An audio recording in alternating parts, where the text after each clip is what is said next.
So write a function that will return the square root of a number if it is not negative, otherwise return none.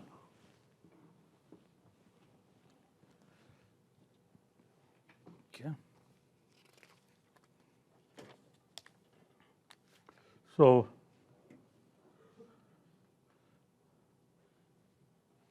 we start with DEF, right?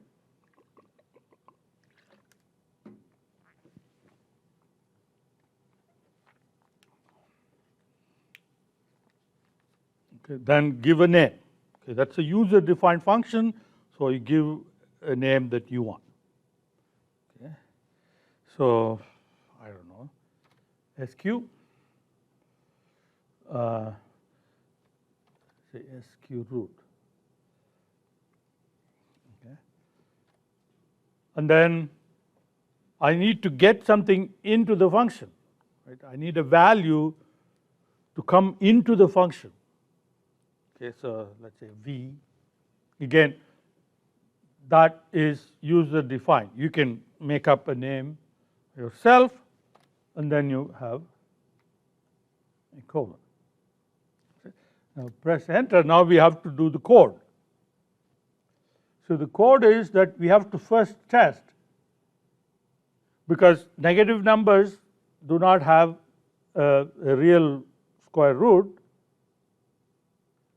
So we need to check whether the number is negative or not, right? So how do we do that? With a if function, right? So if, how do we test whether it is negative or positive? So if V is greater than or equal to 0,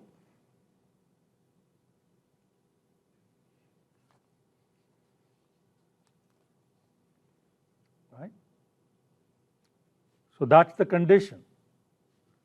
So how do I end the condition? With a colon.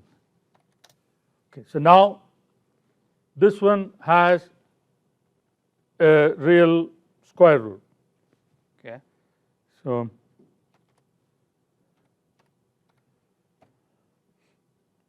we raise to the power of 0.5. Now you can save this as a result and then return the result, or we can simply say return.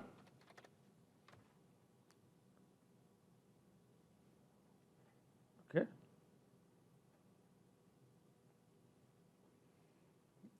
Otherwise, well, if you want to return something else, otherwise you can have an else condition and then specify what to be done in the case of else.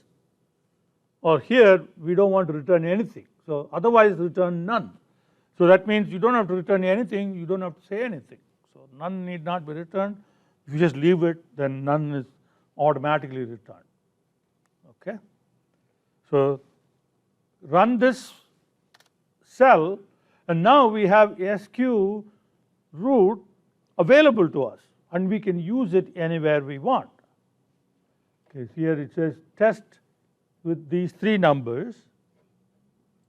Okay, so now you say SQ root 5. So that's going to give us the result back, and then you have that. SQ root 0, right? SQ root minus 3, so it gives you nothing.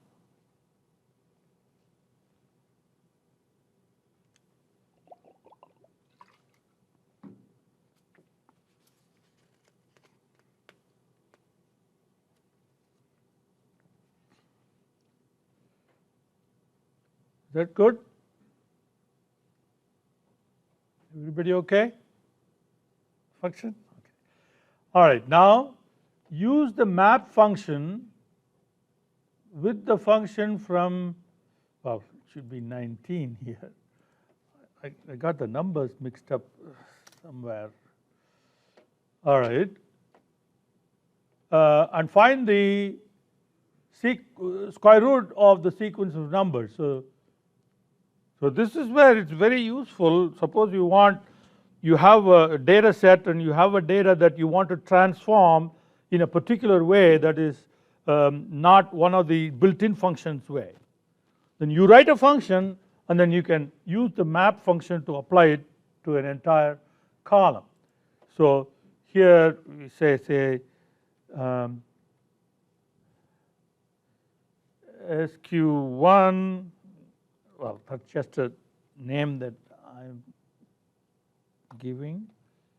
So this is a list, okay. All right. Now we want to apply the square root function to each element in the list. Okay.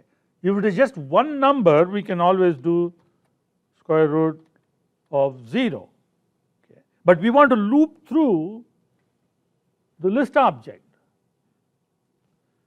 Okay. And that, to do that, we need to do a map. So map the function to SQ1. Okay. So the map function will take the square root and associate that with each element of the collection of the iterable. Okay. Now that's going to generate a map, okay, which is, okay, so it's going to say that the map at whatever, you don't know what's in there. You can't figure out what's in there unless you save it. Okay, so now you didn't save it, so it did the mapping and it's gone. You can't access it. So you have to save it to be able to use it. Okay. And well, you can nest this. Suppose if I put this within list, so it will do the mapping first and then it will do the list, then you get the answers. Okay. See here, when nothing is returned, for -2, nothing was returned, so it automatically assigns a value of none. Okay.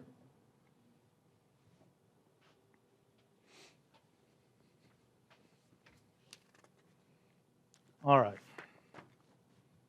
Any questions?